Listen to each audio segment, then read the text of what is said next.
Today we're going to be talking to some people from the United Way because media and technology is transforming not just arts and entertainment and communications, but also the way we provide human services and how people get help and how agencies can determine what needs are out there and how to best fill those needs. So joining me today is Sarah Macri. She is the Director of Strategic Impact at the United Way of the Mohawk Valley. And Sarah, why don't you tell us a little bit about the 211 program that you're launching at the United Way? Well, first, thank you for having me tonight. Good to be here. 211 has actually been launched since 2015.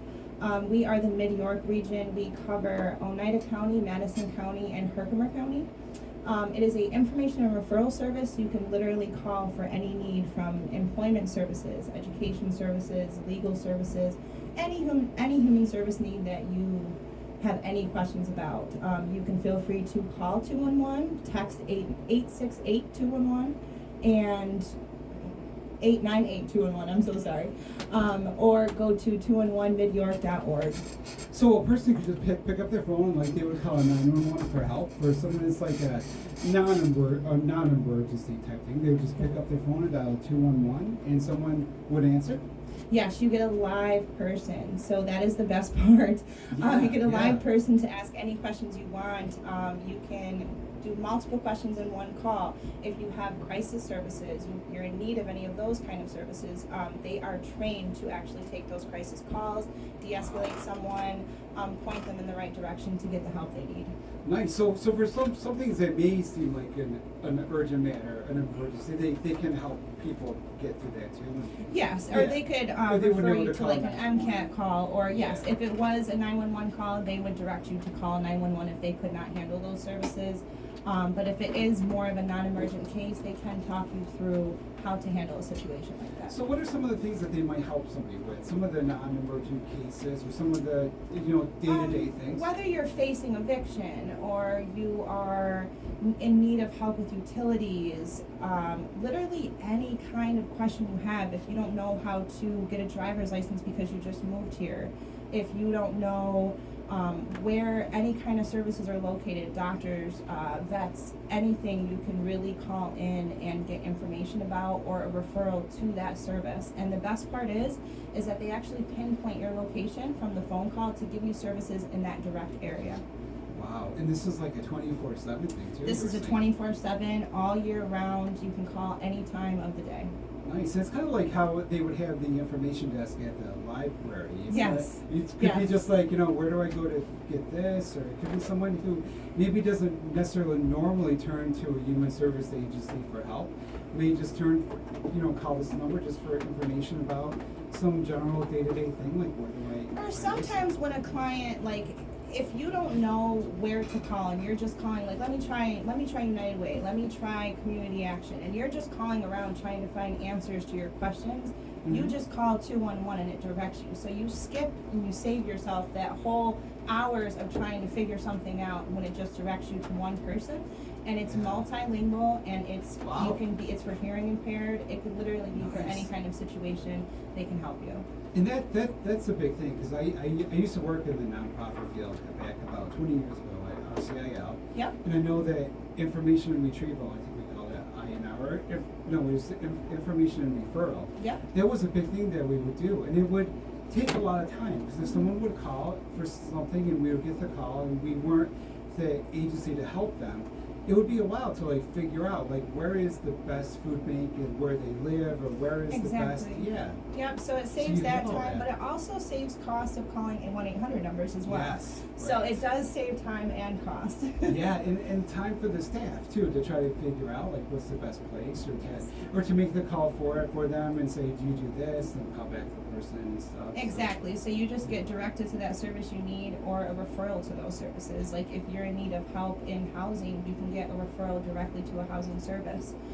So it provides you with a wide range of services. It literally covers everything. yeah. And it's interesting you mentioned the housing too, because when I think one of the valuable things about this, I was reading about it before the show, is that it kind of tabulates or collects the data that shows the needs of people in the area And I've seen that one of the things nationwide for the 211 program nationwide is that housing concerns have risen 51% in the last few years. So that is the highest need in all of our areas, is shelter, finding that emergency shelter or just housing needs in general. A lot of people are facing evictions, the cost of living is going up, and the housing, going to an apartment right now, trying to find a one-bedroom apartment for under $1,000 is pretty much impossible in these days.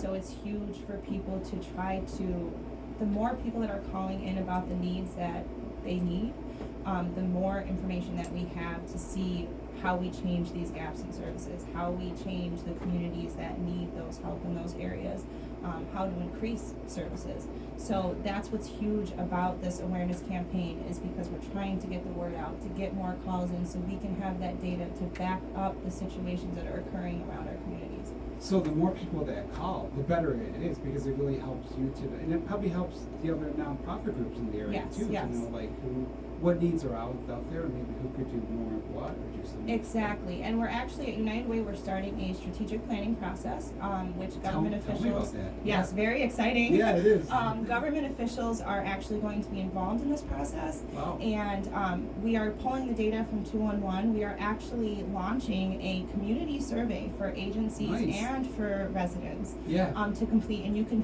find that link on all of our social media platforms. So it's really quick. It's under 10 minutes to complete. If anyone wants to complete it, it'd be great to share that information. I'll put all this up in the show notes. Yes, we're going to take all that information we're collecting from the survey, and we're taking the information from our 211 database, putting it together and reviewing how we can address needs in our community. And it really gives the people a voice, instead of just having opinions from people that are not really in a high need.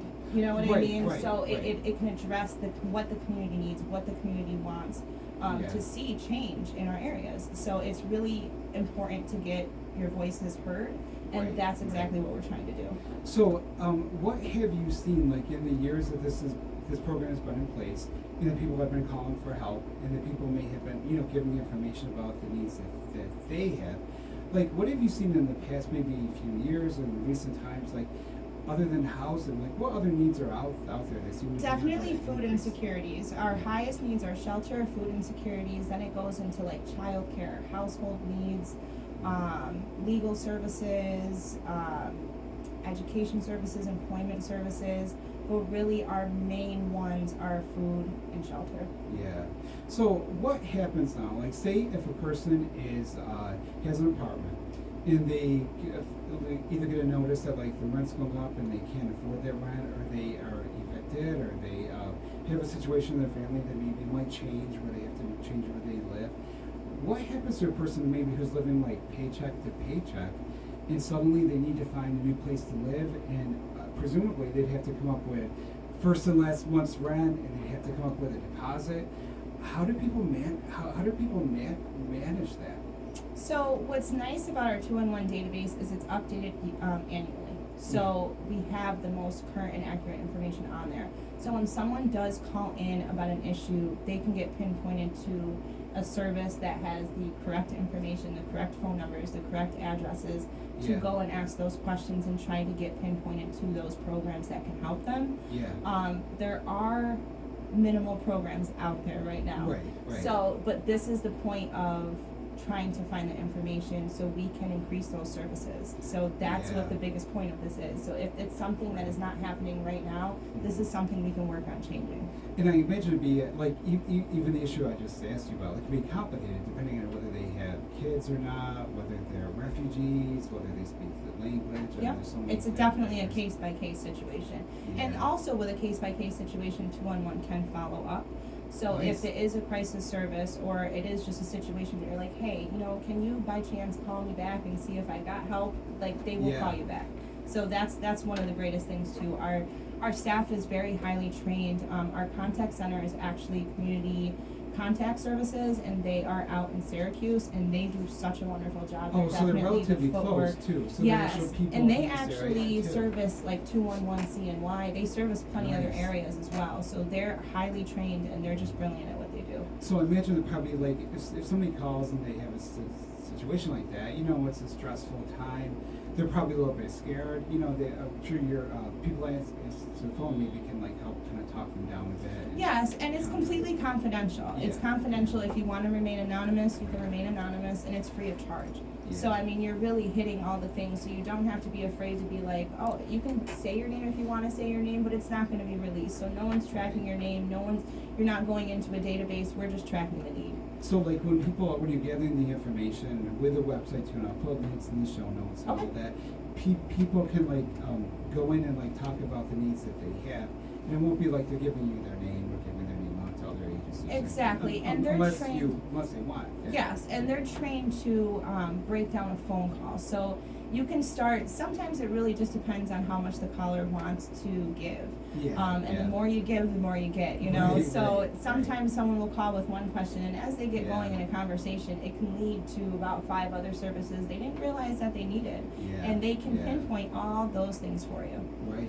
So do you find that like by using something like this, does it help the agencies in our area to work together more? 100%. This gives us a way to collaborate and address these issues collectively instead of people trying to do it independently at agency at a time or government official at a time. You know, this really gives Right, us an right. accurate view of how we can all come together and make these changes our community needs. And it really must be great for the time saving and the efficiency for the staff members. 100%. Because I remember that. You know, Yes, and a lot of people are yeah. short-staffed right now, so I mean, Right, it really right. just helps cut those times down. Absolutely. Like I worked in this field. It was in the '90s, and look, we had the internet then, but it would take like a long time. Like, you know, and I was someone. What I did there is I helped people that were getting vocational rehabilitation. I advocated for them, and but people would call and say like, you know, also I have nothing to eat, Yes. or also I have nothing to wear to the job interview, and also this other stuff. And it would take a long time to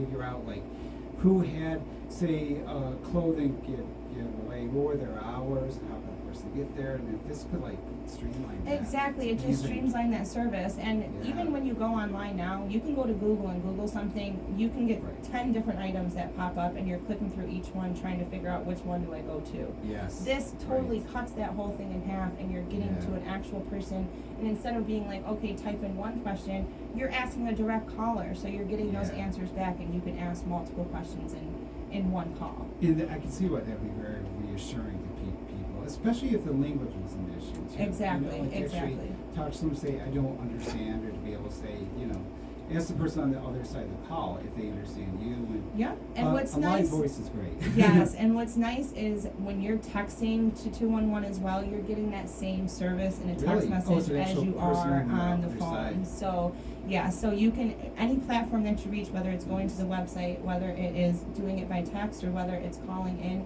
you're getting the same service provided to you in all 3 platforms.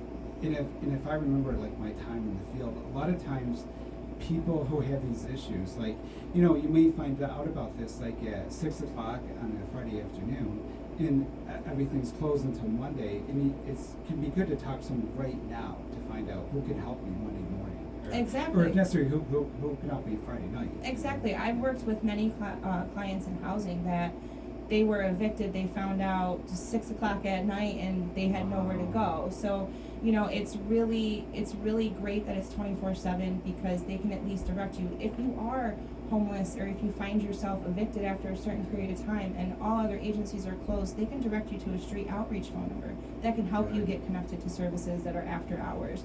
You Yeah. know, there's plenty of other things out there that you can call, and it's 24/7, and that's the best part. So if you're in a situation 11 o'clock at night, you can call. Right, and someone will be there to pick up that call. Yeah. And your background is the housing too, so.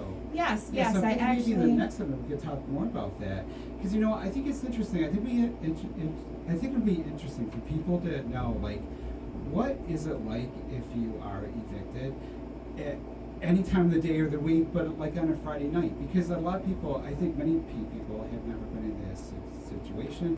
I actually have never lived in an apartment, so I don't know what that's like, but I think it'd be interesting to find out like what do you do if like that happens and you have your stuff, and what do you do with your stuff? You know, if your stuff is, and it could happen not just an eviction, but you could have a breakup, or I remember this is 25 years ago, but people would have times where like they had to flee their housing because of someone who lived in the house, or things like that. And there's so much to like think about, and there's so much really that people would have to do, especially like if you have to, well, just with the paperwork and finding a place to be and the kind of money you need to put up front before you can move into a place and finding a place, and I know housing is short and stuff. So maybe when we come back from the break, we can talk a little bit about that. Sounds and great. also we'll talk to Jack Pflanz, who's the Director of Development and Communications at the United Way.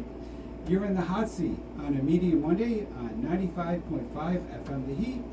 We'll be back after this. This is the Hot Seat. Hi everybody, this is Ron Klopfenstein. Welcome back to the Hot Seat on a Media Monday.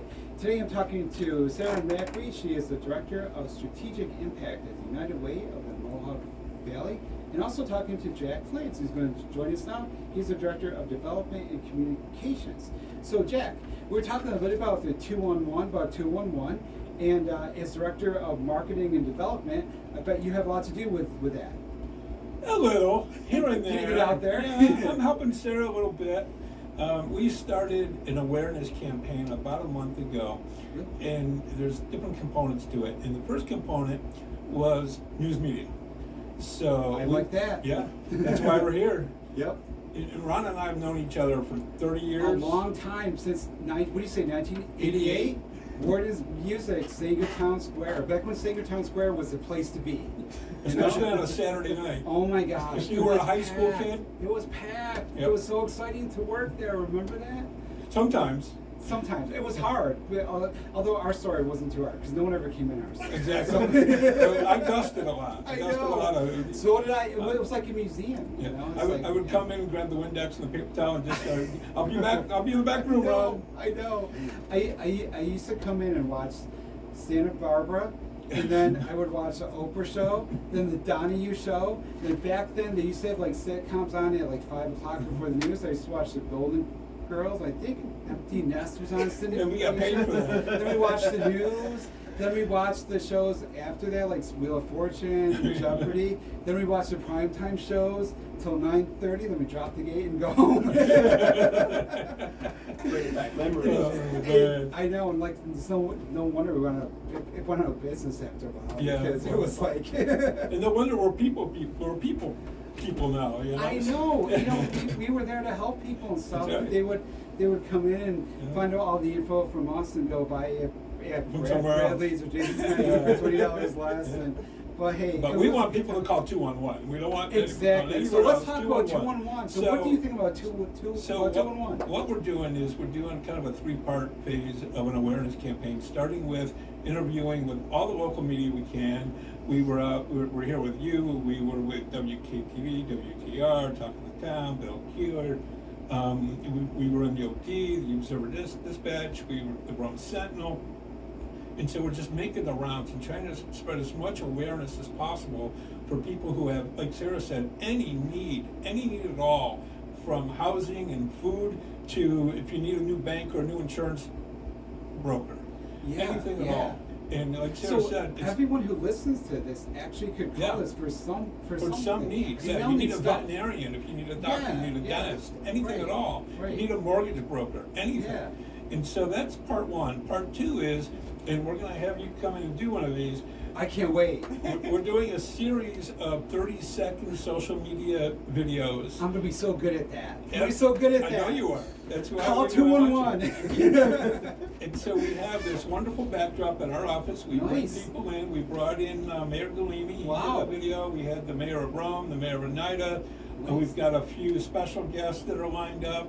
Cool. And we're pulling from all different walks of life, not just government officials, but we want hosts, we love want that. athletes, we want musicians, That's a good anybody idea. people will know right off the bat. Yeah, We yeah. want that name recognition tied in with 211. Oh, I love that. And then the Yeah. third part is going to be kind of a thought leadership component, where we've got Sarah going out in the community and giving speeches at council meetings. She's tabling at events.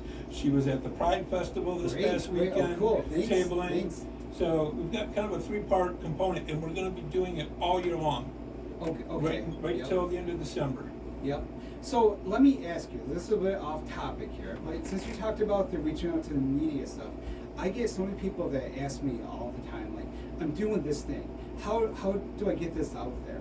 So like, you set up this kind of tour for this. You contacted me, you contacted other stations and papers. Yeah. Like, what is it that you would do? Like, say you have this 2-on-1 thing, and you want people to know about this. So I'm thinking, for people that don't have the services of a marketing and PR person like you and don't know how to do this kind of thing, what is it that they would do? Well, I started out a long time ago with learning how to write a press release. And there's That's a the lot of beginning. information, there's a lot of information out there about how to write a press release. And it's basically just breaks down to what, where, who, when, why. Yep. And then you send that out, you can email it out to media people like yourself. And you should put your name on it and your Yep. contact information. Yep. And just a story about what it is, Yep. when it's happening, why it's important. And Yep. why it's important is the most important thing. Absolutely. Because media folks like yourself want to tell a story that's going to affect the audience. Right, yes. And so it needs to be Right. compelling. It does. And it needs yes. to be timely. It needs to almost be a story itself. Exactly. So I hate to say this wrong, but the more you can do the media's job for them, Well, exactly. the easier it is for them to do your story, the faster it's going to get done, and the more it's going to get done. Because there's so few of us, and we're stretched so Yeah. thin, and at the newspapers and stuff, that even more thin, and at the places like the TV stations, they got to Yep. go even faster. So if you can sell it yourself in the press release, Yeah. it definitely So helps. it really and if comes you can down- suggest the story, it Exactly. helps. So it Yep. comes down to just writing out that brief description, getting it out to the people in the media, and then Yeah. picking up the phone, or as I like you and Right. I do, the instant Facebook message, Messenger, Facebook yeah. Messenger, Right, and right. just saying, hey, I'd like to come on and talk about XYZ. Yeah. And the media in this area is so wonderful. They're Right, so right. community minded. Yes. You know, Absolutely. I haven't had anyone turn me down in 30 years. I'm not surprised. Right. You know, Right. unless it was something like COVID. You Right. know. Oh yeah, there were issues then. Yeah, Yes. but Yeah. it's just a matter of getting your information out to the right people. And that press release is really important. You Yeah. know, I took a class one time. It was Luke Perry at Utica College. It was Utica College then. He did a class for people that were like interested in like promoting stuff. So he talked about press releases, and he talked about how to do the press release, so that you kind of talked about like what kind of a story it would make, kind of suggesting to the media like why it'd be a good story and stuff. But so I was at that time, I was president of the West Point Historical Society, and I gotta say, not to toot my own horn here, but my press releases were so good that I got the column in the Daily Sentinel. Yeah. I did that for I 3 remember. years I when I came remember. here. So those press releases, put your effort into them, because Yeah. you never know what doors are gonna open. Yeah, and another important thing with press releases are quotes. Yes, if you're right. if you're an organization Right. like we are, in Right. the press release that I wrote, there's a quote from Sarah. Right, There's a right. quote from our executive director. Yeah, There's a when yeah. I sent the press release out to the Utica media, we quoted Michaelini. When Right, we sent right. it to the Rome paper, Oh, the good Rome for you. media, You we were smart. quoted the Rome mayor. So you When we tailored sent it to the yeah, market. I like exactly. that. I like that a Exactly. lot. And Yeah. it doesn't have to. It's not rocket science. It doesn't have No, to be right. complicated. It doesn't. It's really easy. No. 3 paragraphs. That's all Exactly. And you know, people could just like read a story in the media that you think is effective. It gets right to the point in a way that you like, and then kind of copy that style. Yeah. You know, so. Yeah, and if you do it right, all the media has to do is copy and paste. Exactly. And bang, there's the story. Right. And if you're Right. doing an event, it's important to not only do a press release, but a couple of days ahead of time, do a media alert. Right. I was going to So say the it media is. alert So is an tell us a little bit invitation. about that too. Yeah, so the media What's alert is the media basically an invitation a couple of days before your event Mhm. for the media to show up. Yep. And Yep. for the TV cameras to show up. Right. And you always want to have some kind of a photo opportunity. Yes. So yes. if you're doing an event, make sure you have a banner. Make sure you have a Yep. backdrop. Make sure you have a spokesperson. Yep. And Yep. Sarah's our spokesperson. Right, And right. we prepared for all these media We sure tours. did. Yes. And, yes. you know, You're doing great. and Well, I'm when going to you- talk to you about that in Yes. one moment too. Yes. And, yes. and when you're doing an interview like this, it's important to have 3 core messages. Oh, 3 tell me more about messages that are important to your cause or your event or your organization that Yep. you want to get across during the course of the interview. Now, you may not get them all out there because there's a Right. lot of things you're going to talk about, but even if you get one core message out into the public, you won. It's Yes. a success. Yes, because that happens. You know, sometimes you go on a talk show, and sometimes the talk show hosts like to do a lot of the talking themselves. You may not even get in your points, so it happens. But it's good to have in your head like, I kind of want to get this across and that across, but not so I think I've seen people before who like would come to an interview with so many ideas that they had to get across that they would trip themselves up and like forget stuff or feel like get knocked off their game. Oh, I forgot to say that. I should have said this. And really, you kind of got to kind of go with the flow. How are you doing, Sarah? Do you think this interview's going good? I think it's going great. It's easy, isn't it? You know. Not too bad. Don't even think about listeners out there. It's just you and I talking about For sure. 211. You know. So how do you prepare for something like this? Honestly, when you know well, that you have help, Jack. You yes, out there, right? yes, Jack of course definitely You got gotta me prove out it. into the media. But I think you really just have to be confident in what you're talking about. You know what I mean? When you're confident in what you're talking about, it's not like going in somewhere that I have to remember every line, Right, and that's where you kind of get messed up. If you know exactly what you're talking about, you come in and you just adapt to the situation. Yes. We were talking before the show about General Hospital. And I have to say, there's an actress on the show who's I've been a fan of her since the Warden days, since she was on Santa Barbara, 1987 to 92. She says, for acting, when you say the line, feel it. Mm-hmm. Like, and I think with this too, like when you're talking about this stuff, and when I first do talk shows, like when I first do talk shows as president of the Historical Society, at first I would go in there thinking, I gotta get this, get that. And I would always come away and think like, oh, I forgot this, or I should have said that.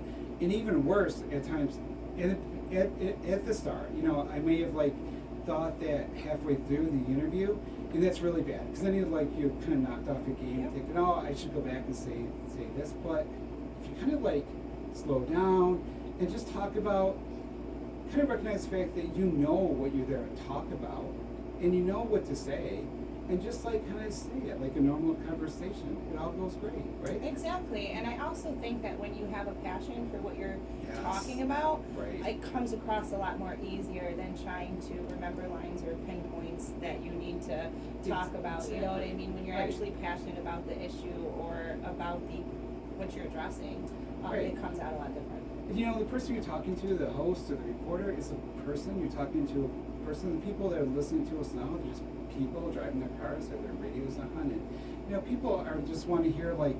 I think people like to hear and like to read about people who care about what they do and have Exactly. enthusiasm for Yep, that. You know? yep. So it makes it And exciting. you have that. You're so good at this. Thank you Yes. so much. I appreciate that. So now, before this, you were housing, right? Yes. I actually started in home health care, and I did that for about 10 years. I was a CNA, home health care. I did all those Good for kind you. of things. Worked in the That's a nursing hard homes, job. you know, Yeah. did all those situations. I did that for about 10 years.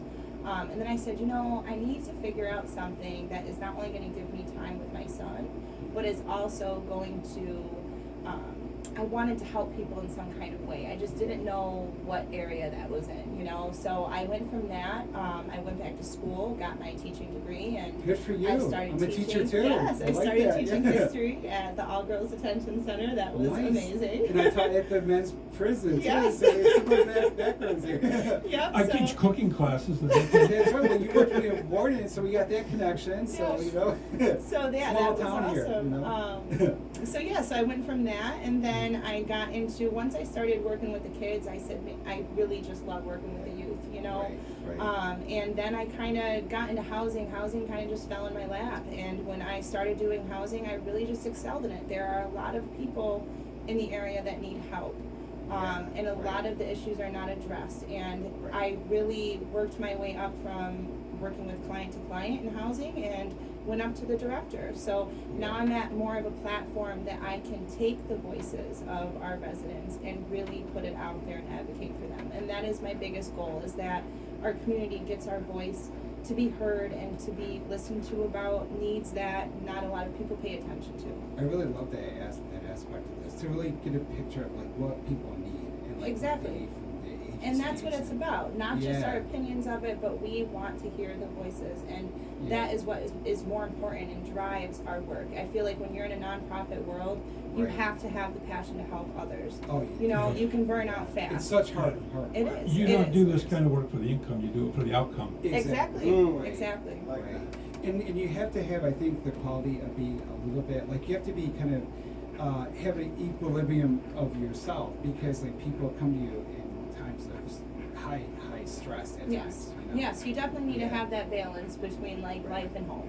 You know Right, what I right. mean? Yes, yes. It's definitely a hard balance to find, but I think when you do find that balance, you can address more needs. You know what I mean? Oh, absolutely. You can Right. get that handle of, okay, like when I go home, home is home and work is work. You know, Right, because right. sometimes it's really hard. You get a lot of hard stories that It can be hard to be it there. follows you home. It You does. know what I mean? Yeah. So sometimes when you're able to Yeah. kind of separate those two things, you can get the work done, address the other people's needs, and then Right. still go home and have a decent time. Exactly. You know? And you really need that so like you can recharge for the Yes. next day. Yeah. And so that when they come to you, you're in a good state where you can be calm and like reassure them and stuff. Because Exactly. People, you must have dealt with people like, being evicted and stuff. It's like, what am I going to do? You know, and you got to be that voice to be like, it'll be okay. These are the steps. These are people that can help you. Exactly. And do this and that.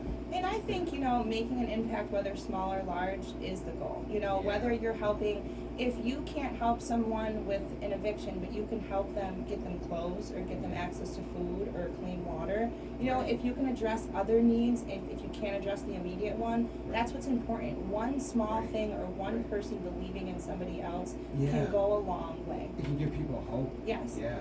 Well, we'll talk more about that when we get back from the break. You're on 95.5 FM The Heat. On a Media Monday, I'm Ron Pflanz. We'll be back with more after these commercials. Hi everybody, welcome back to the Hot Seat. I'm Ron Pflanz. This is a Media Monday in the Hot Seat, and we're talking to Sarah Macri. She is the Director of Strategic Impact at the United Way of the Mohawk Valley, and Jack Pflanz. He is the Director of Development and Communications at the United Way. We're talking about the 211 program that they have, and because this is our Media Monday show, and of course one thing I love to talk about, well, all media stuff, but we're talking a little bit about TV, what I was watching back in 1988, Monday through Friday from 3 p.m. until 9:30 when the mall closed. Let me ask you right now, what is your favorite show currently on the air? It could be a show that ended in the fall, ended in the spring. As many of the listeners may know, my favorite show from last year, from the last 2 years, So Help Me Todd, was canceled by CBS, and we're hoping that Paramount Plus would pick it up, but they seem not to have done that, even though 35,000 people signed the petition to get So Help Me Todd back. But I'm sure I will find other favorite shows to watch. So let me ask you two, what's your favorite show? I would have to say, I'll give you my top two. Okay. I love Yellowstone. I love Yes. all of the ones that they made off of that, like the 1928 Right, and the right. 1800 Yes. one. Love those, obsessed with them. And Grey's Anatomy. I'm always a sucker Oh, for Grey's yeah. Anatomy. Grey's Anatomy is going to be, I believe, is it 21st season? It's I either think 21 so. or 22. It's been a long time, and a lot of Yes. the students I have at Utica University, they watch that still. So it's a really popular show. And the Yellowstone stuff, that's Amazing. huge right now. Yeah. Yeah. I think that's Paramount Plus too, right? Yes, So, it is. Yes, and I'm a little bit mad at them because they did not pick up So Help Me Todd, but but still, They have some other these- good stuff They got on other there. stuff. They got other stuff. There's other CBS stuff that's good too. Yes. So Jack, what's your favorite current? I'm going to ask you after this. What's your favorite classic show? So, Well, I'm currently, like what's your Sarah. favorite show? I have two. Okay. I have more than two actually, because I'm a big NCIS fan. Oh, well, then So you're all lucky. There's so things- many of those. Yes. All Yeah. things NCIS. Yeah. And they canceled one of them. Hawaii. Hawaii. I know. Yeah, and they kept the Australia one, Right. which right. I don't understand. What's But up with anyway. that? People are wondering that too. I don't Yes. know. Right. But the other thing I really like is American Ninja Warrior, because I've been an athlete for a long that time. is I've been a great. runner Really? for a long time. What is a that? I've never CrossFit. heard of that show. American Ninja Yeah. Warrior? Oh, it's how do I describe it? It's Yeah. Yeah. I do. it's an obstacle course. Really? So there's different stages. They do it all over the country. And there's Really? different stages. And if you get to a certain stage, you can go on to the next stage, and the next stage, and the next stage. And at the end of it, if you have the best time getting through this incredible 5-stage obstacle course, you win $1 million. Oh wow. Wow. Yeah, it was based on a show that they did in Japan. Really? And the Japan It course. sounds like Wipeout. Remember Yes. No, kind of, but it's more kind of athletic. is. It's not Yes. jokey. Yeah, It's not Yes. jokey. right. Yeah, this is serious stuff.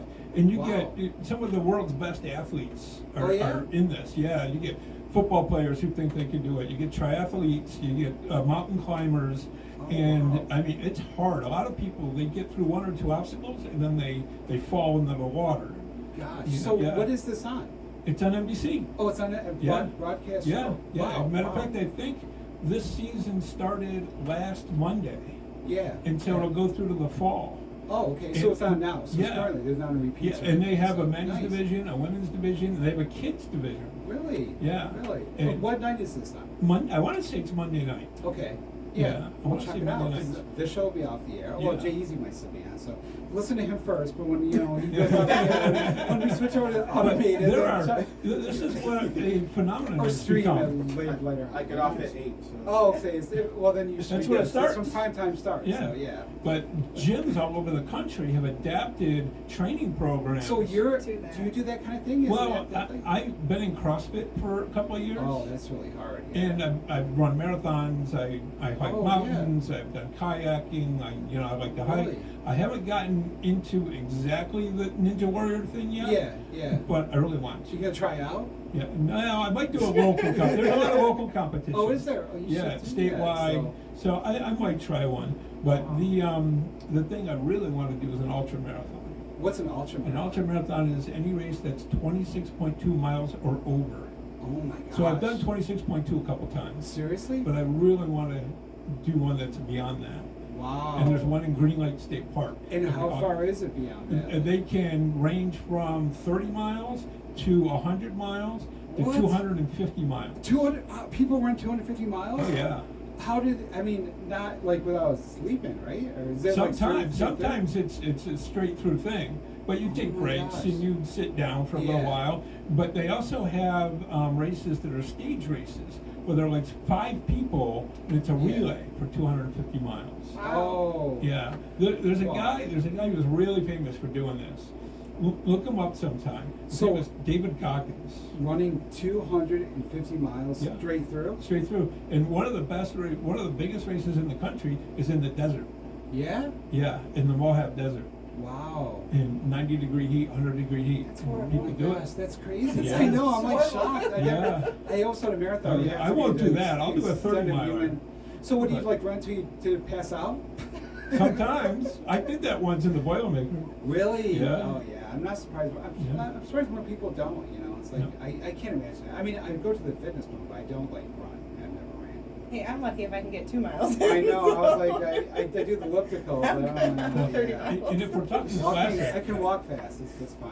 Yeah. if we're talking classic TV, Yes. What's your favorite classic shows? I'm not gonna say show because it's too hard to pick one. So well, I what's can pick one. well, pick that one then. What's Spencer for Hire. seriously? Do you remember that? You Yeah, remember that's- Robert York's That's your Spencer for Hire? favorite classic That show? was I mean, no based- offense or anything. I'm just like, what? Well, I'll tell you why. Because it's based on a series of books that had Oh. been written for 15 years before the show ever came out. Really? By a guy named Robert B. Parker. Yeah. I've never even And heard so of that. there are. I remember it and from Robert the one- Parker passed away in 2010, but other Yeah. authors picked it up, and there are Wow. probably 70 different novels based on those characters. Wow. And I have them all. Oh yeah. Wow. Yeah. So I know it ended. Like it was Robert. Robert York. Yeah, and he died. Of He course. passed and, like away, yeah. it was a long time ago. So is anyone making new versions or movie ver? Well, TV there movies? were back in the 90s. Lifetime did a was series wondering, yeah. of movies. That's right. I remember that. Yes. They weren't yes. very good, but Well, diehard Lifetime Spencer doesn't have fans. much money that ABC had. Yeah. So. Yeah, and then there was another series of novels that came out called Jesse Stone. Yes, And it's CBS Tom did. Selleck, right? Yep, Tom Yeah. Selleck was the main character, and CBS did a series of, I want to say, 7 or 8 movies over the years. I miss the old days of networks doing like movies and doing like the mini series like they used to. I mean, it's great we have the streaming series on Yeah. on cable and the internet stuff, but on the streamers. But remember the mini series? Oh my gosh, the Winds of War.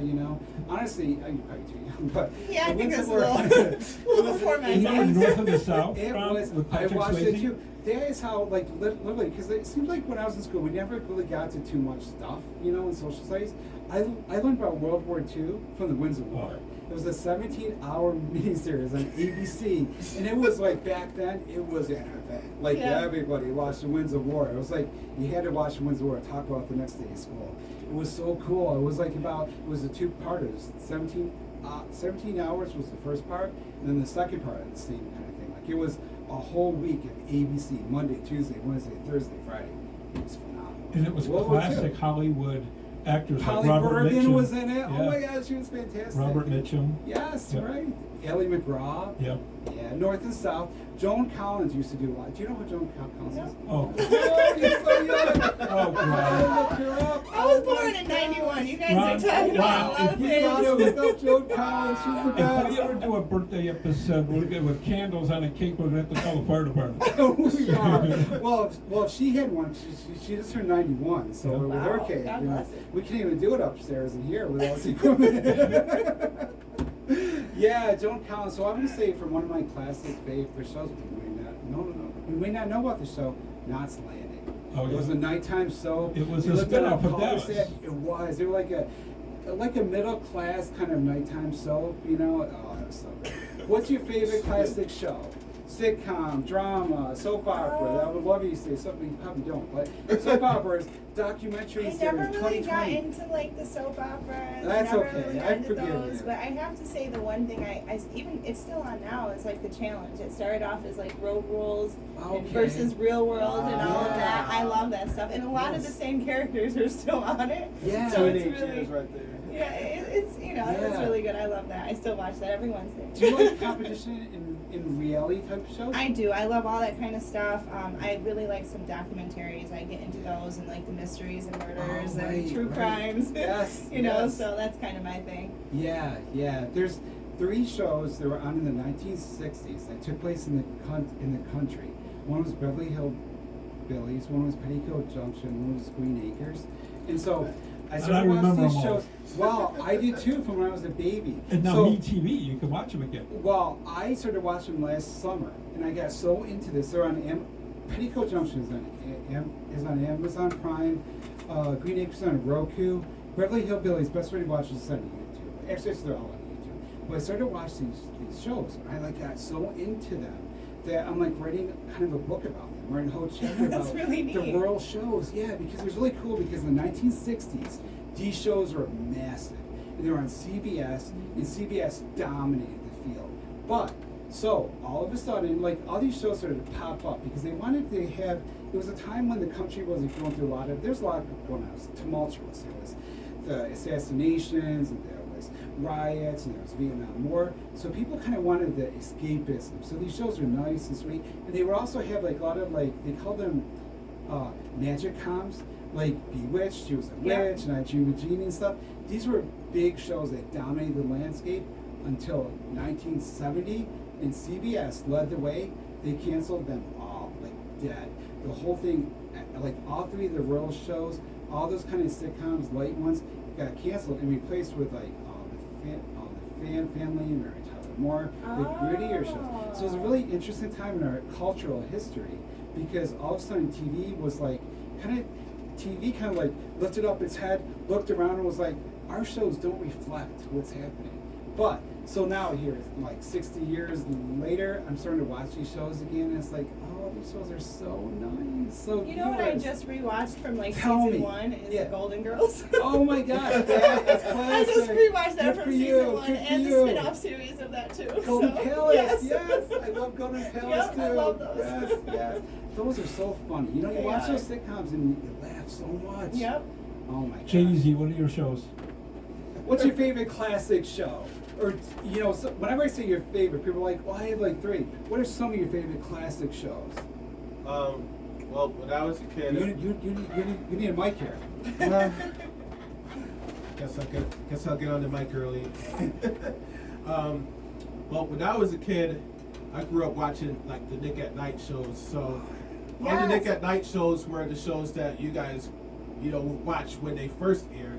Well, yeah. So, well, actually, you know, I was I a little watched- bit even older than that. I think I was done with Nick at Night by the time Nick at Night was a thing. So I was into like My 3 Sons. Oh, and, so no, no, you know, I Dick know Van those Dyke. shows. Yes, right, Dick Van Dyke, Yep. Laugh Off, and Rowan and Martin's Laughing. Yeah, cool. Roland Yeah, Martin. Yeah. the Patty Duke show, Yep. Yeah, stuff like yeah, that. right, I did right. Nickel. I got it in my head Yeah. now.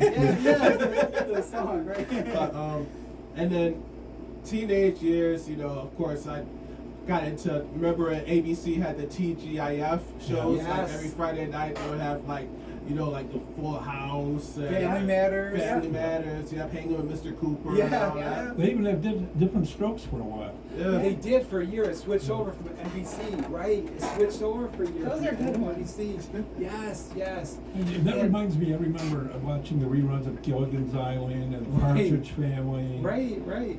After school, that's what we would do. Father We'd come Knows home. Best. Yeah, oh, Father Knows Best. Well, that was, I don't think I ever saw that. That was 50s. Yeah. Oh my gosh, you're going back. Yeah.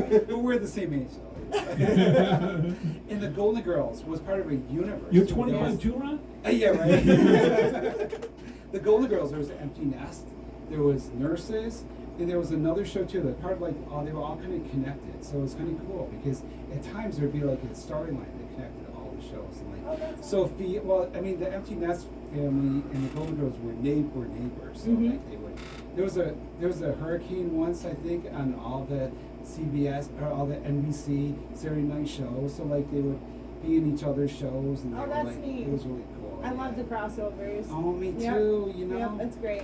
that's back when networks had an identity. You know, they would have songs too, like coming along with ABC and NBC. Let's all be there. Remember those songs? The More You Know. Right. Yes, those That's what I commercials grew up too. with, The More Right, You Know. right. Yeah. Yeah. And that reminds me of After-school Saved by the specials, too. Bell.